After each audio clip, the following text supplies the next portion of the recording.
Hello friends. तो आज मैं आपको आम का अचार बनाने का सबसे आसान तरीका बताऊंगा और इस तरह से आम का अचार बनाएंगे ना बहुत ही ज़्यादा टेस्टी और हेल्दी बनेगा, क्योंकि हम इसे कम तेल से बना के तैयार करेंगे और इस आम के अचार को आप साल 2 साल तक स्टोर करके भी रख सकते हैं, ख़राब भी नहीं होता है।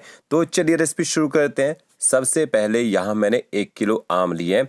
अब जब भी आप आम परचेज करें वो दबे नहीं होने चाहिए, कहीं से सड़े गले नहीं होने चाहिए, ठीक है। अच्छे साफ़ सुथरे आम का आपने यूज़ करना है, क्योंकि जो दबे हुए आम होते हैं ना वो ख़राब जल्दी हो जाते हैं। तो ये देखिए, इसके बाद आपने आम को अच्छी तरह से धो लेना है। खुले पानी में डाल दीजिए, कम से कम 5 मिनट तक ऐसे ही छोड़ दीजिए ताकि बाहर से डस्ट वगैरह लगी हो ना वो अच्छी तरह से निकल जाए। तो देखिए, आम को मैंने धो लिया है। धोने के बाद आपने आम को ना सूखने देना है या फिर नैपकिन पेपर से अच्छी तरह से साफ़ कर लीजिए। देखिए इस तरह से। अब आपने आम की कटिंग करनी है। अगर आम की जो गुठलियाँ ज़्यादा हार्ड होगी हो तो आप मार्केट से कटवा के ला सकते हैं। अगर अंदर से गुठली थोड़ी सॉफ्ट हो ना तो आप इनको घर पे भी काट सकते हैं। तो ये देखिए, आगे से आम को आपने काट देना है, 1/2 कर दीजिए और इसके अंदर जो गुठली होती है ना ये आपने इस तरह से देखिए निकाल लेनी है। और फिर आपने आम की कटिंग करनी है। तो इसके बाद आम को या तो आप क्यूब्स में काट लीजिए या मेरी तरह आप इसको ना इस तरह से फिंगर शेप में काटना है ना, तो थोड़ा पतला और लंबा लंबा आपने आम को यहाँ पे काट लेना है। सारे आम की मैंने देखिए कटिंग कर ली है। अब इसके अगला जो प्रोसेस है वो ज़रूरी है। आम में आपने आधा चम्मच हल्दी पाउडर ऐड करना है और इसके साथ में आप इसमें ना 1 बड़ा चम्मच भर के नमक डाल दीजिए। हल्दी और नमक के साथ आपने आम को अच्छी तरह से यहाँ पे मिक्स कर लेना है। थोड़ा सा ना मसल भी लीजिए ताकि जो नमक है ना वो आम के साथ अच्छी तरह से यहाँ पे मिक्स हो जाए। ये देखिए इस तरह से आपने मिक्स कर लेना है। अब आपने ऊपर से कवर कर देना है। कम से कम आपने ना 4 से 5 घंटे तक आम को इसी तरह से छोड़ देना है। इससे क्या होगा, थोड़ा बहुत आम के अंदर जो पानी है ना वो निकल जाएगा। उसका आपने यूज़ नहीं करना है, क्योंकि जितना कम पानी रहता है ना उतना ही आपका जो अचार है लॉन्ग टाइम तक चलता है। तो ये देखिए, अब आपने क्या करना है, 4 से 5 घंटे के बाद यहाँ पे आम को इस तरह से निकाल लीजिए और ये जो हल्दी वाला नमक वाला पानी है इसको हटा देना है। आम को आपने इस तरह से देखिए बिखेर देना है। वैसे कपड़े के ऊपर बिखेरिएगा, कोई कपड़ा होगा। और कम से कम ना 3 से 4 घंटे तक धूप लगवानी है। धूप ना हो आप इनको पंखे के नीचे रख के थोड़ा सुखा सकते हैं 7 से 8 घंटे तक। तो आजकल गर्मियों का मौसम है, धूप अच्छी है, तो मैंने 4 घंटे तक आम को रखा था। और ये देखिए, आम के अंदर जो मॉइस्चर है थोड़ा कम हो चुका है। ज़्यादा भी नहीं सुखाना है, ज़्यादा सुखाएंगे ना गलने में टाइम ज़्यादा लग जाता है। अचारी मसाला बना लेते हैं। यहाँ पे आपने 3 बड़े चम्मच सौंफ लेनी है। सबसे ज़्यादा जो यूज़ किए थे सौंफ का यूज़ किया था। 1 छोटा चम्मच आपने मेथी दाना लेना है। 1 बड़ा चम्मच आपने काली वाली सरसों लेनी है और 1 छोटा चम्मच आपने पीली सरसों का यूज़ करना है। अगर आपके पास पीली सरसों ना हो स्किप कर सकते हैं। थोड़ी सी काली मिर्च का यूज़ करना है। 1 छोटा चम्मच हम कलौंजी ऐड करेंगे और 1 बड़ा चम्मच आपने अजवाइन का ऐड करना है।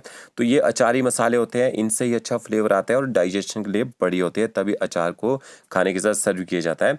तो ये देखिए, मेथी दाना थोड़ी ही डालनी है, नहीं तो इससे ना केवल कड़वा टेस्ट आ जाता है। साथ में आपने सौंफ भी ऐड कर देनी है, मोटी बारीक सौंफ जो भी है वो डाल सकते हैं। 1 छोटा चम्मच आपने इसमें साबुत जीरा ऐड करना है। इन मसालों को आपने ना 2 से 3 मिनट तक थोड़ा सा ड्राई रोस्ट कर लेना है, ताकि इनके अंदर जो मॉइस्चर है वो कम हो जाए। और दूसरा, मसाले को थोड़ा ड्राई रोस्ट कर लेंगे ना इसको आप अच्छे से क्रश कर पाते हैं। तो देखिए, मसालों को ड्राई रोस्ट कर दिया, इसको निकाल लेते हैं। अब इसके बाद आपने इसमें सरसों ऐड कर देनी है और साथ में आपने इसमें अजवाइन भी ऐड कर देनी है। और इन मसालों को आपने ना गैस की फ्लेम बंद ही रखनी है। कढ़ाई की हीट जो होगी थोड़ी सी ना उससे ही इनको ड्राई रोस्ट करना है, क्योंकि ये जो मसाले इनको ज़्यादा गर्म करेंगे ना तो इससे कड़वा टेस्ट आना शुरू होता है। तो ओके, देखिए हल्का सा सिर्फ मैंने इनको गर्म किया है। और इसके बाद आपने जो मसाले निकाले होंगे सौंफ वगैरह ना इसको आपने दरदरा क्रश कर लेना है। कूट के डालना चाहें कूट के भी डाल सकते हैं। अचारी जो मसाला है थोड़ा सा दरदरा होना चाहिए। तो ये देखिए, एकदम फाइन पाउडर नहीं बनाना है आपने, ठीक है। तो इसको निकाल लेते हैं बाउल में। इसके साथ में आपने मेथी दाना और अजवाइन को भी इसी तरह से थोड़ा सा ग्राइंड कर लेना है। तो जो अचारी मसाले होते हैं ना ये नुकसान नहीं करते हैं, ये डाइजेशन के लिए बढ़िया होते हैं, तभी मसालों का यूज़ ज़्यादा किया जाता है अचार को बनाने के लिए। तो ये देखिए, इनको भी मैंने ग्राइंड कर लिया है। अब इसके बाद आप इन्हें थोड़ा सा लहसुन और अदरक का यूज़ करना है। अगर आप लहसुन नहीं खाते हैं तो स्किप भी कर सकते हैं, ठीक है। अदरक और लहसुन को आपने इस तरह से ग्राइंडर जार में डाल देना है और बिना पानी डाले हुए इनको ना दरदरा सा क्रश कर लीजिए। ग्राइंडर को चलाना है, बंद करना है, चलाना है, बंद करना है, देखिए इस तरह से। अब इसके बाद आपने सरसों का तेल लेना है। अचार जब भी बनाए सरसों के तेल में बनाए, फ्लेवर अच्छा आता है। तो यहाँ मैंने 200 ml सरसों का तेल लिया है। हम वैसे कच्चा तेल डालना चाहें कच्चा तेल भी डाल सकते हैं, बट कई बार क्या होता है ना स्मेल आती है, तो हम इसको हल्का सा गर्म कर लेते हैं, देखिए इस तरह से। तो आधा जो तेल है वो आपने यहाँ पे निकाल लेना है, इसको हम बाद में डालेंगे। अब आपने ऑयल के अंदर ना हींग ऐड करनी है। हींग से अचार में फ्लेवर अच्छा आता है, दूसरा ख़राब होने से बचाती है। फिर आपने इसमें कलौंजी ऐड करनी है, साथ में आपने कूटा हुआ अदरक और लहसुन भी ऐड कर देना है। और गैस की फ्लेम एकदम लो रखनी है आपने। अदरक और लहसुन को थोड़ा पका लीजिए ताकि इसका जो कच्चा टेस्ट होता है ना वो यहाँ पे ख़त्म हो जाए।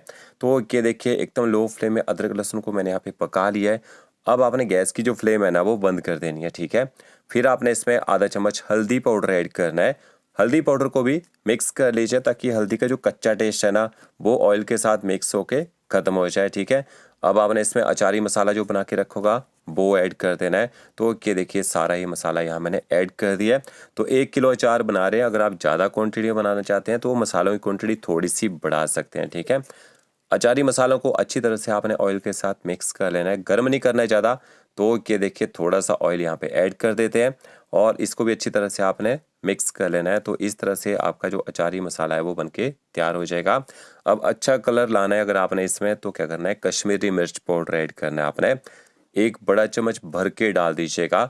थोड़ा तीखा ज़्यादा खाना पसंद करते हैं तो मिर्ची, लाल मिर्च होती है ना पाउडर वाली, वो भी डाल सकते हैं। तो अब आपने इसमें ना नमक ऐड करना है। जब भी अचार बनाए नमक का यूज़ थोड़ा सा ज़्यादा कीजिएगा क्योंकि नमक जो अचार को ना गलाने में हेल्प करता है और दूसरा ख़राब होने से भी बचाता है। तो नमक को भी अच्छी तरह से मिक्स कर लीजिए। जो मसाला बना है ना टेस्ट कर लीजिएगा, अगर आपको कुछ कम लगे डाल सकते हैं। मुझे नमक कम लग रहा था तो आधा चम्मच मैंने नमक और ऐड कर दिया है। और अब ये अचारी मसाला जो है ना इसको एक बाउल में निकाल लेते हैं और इसको आपने यहाँ पे ना ठंडा होने देना है। जब ये ठंडा हो जाएगा फिर आपने जो आम यहाँ पे सुखा के रखे होंगे ना, आम भी आपने इसके अंदर ही ऐड कर देने हैं, देखिए इस तरह से। और आम को अपने ना अच्छी तरह से मिक्स कर लेना है। तो ये जो अचार है ना, अगर आप इसको कम तेल से बनाना चाहें कम तेल से बना सकते हैं। थोड़ा ऑयल तो डालना पड़ता है क्योंकि जो मसाले हैं ना, अगर आप ऑयल नहीं डालेंगे तो अच्छे से फूलेंगे नहीं और उतना बढ़िया टेस्ट नहीं आता है। तो ये देखिए यहाँ मैंने स्पैचुला की सहायता से अचार को अच्छी तरह से यहाँ पे मिक्स कर लिया है। अब आपने इसको स्टोर कैसे करना है, कांच के जार मिल जाते हैं आजकल मार्केट में इजीली, उसका आप यूज़ कर सकते हैं। तो एक कांच का जार लेना है, अच्छी तरह से धो लीजिएगा। थोड़े से कोयले लेने हैं, उसके ऊपर थोड़ा सा आपने हींग डालना है। थोड़ा घी डालिए ऊपर से, आपने ना अचार को थोड़ा हींग का स्मोक दे देना है। हींग का स्मोक देंगे अचार आपका सालों साल तक ख़राब नहीं होगा और फ्लेवर भी ज़बरदस्त रहेगा। इसके बाद आपने ये देखिए अचार जो है इस तरह से ना डिब्बे में भर देना है। थोड़ा सा दबा के भर सकते हैं क्योंकि जब ये अचार गलना शुरू होता है ना तो ये थोड़ा सा अपने आप ही नीचे जाना शुरू होता है। और थोड़ा सा ऊपर से जो ऑयल बच गया था, थोड़ा ऑयल हम इसमें और ऐड कर देते हैं ताकि जो मसाले हैं वो अच्छी तरह से फूल जाएँ। तो अगर आपने लॉन्ग टाइम तक अचार को चलाना है, ऑयल थोड़ा सा ज़्यादा डाल सकते हैं। इस तरह से आपने कवर कर देना है। अब आपने यूज़ कैसे करना है, जब भी आपने ना इसको कम से कम 15 दिन का रेस्ट देना है। 15 दिन में आपका अचार जो है खाने लायक हो जाएगा, आम के अंदर तक मिर्च मसालों का टेस्ट भी चला जाएगा। तो अचार का जब भी यूज़ करें सूखे चम्मच का यूज़ करना है, गीला चम्मच नहीं लगाना है। सूखा चम्मच यूज़ करेंगे एक तो फंगस नहीं लगेगी, दूसरा आपका जो अचार है वो ख़राब भी नहीं होगा। और इस तरह से आप इसको बिना फ्रिज से स्टोर करके रख सकते हैं। वीडियो अच्छा लगा होगा लाइक शेयर कमेंट जरूर कीजिएगा। Okay friends, thank you.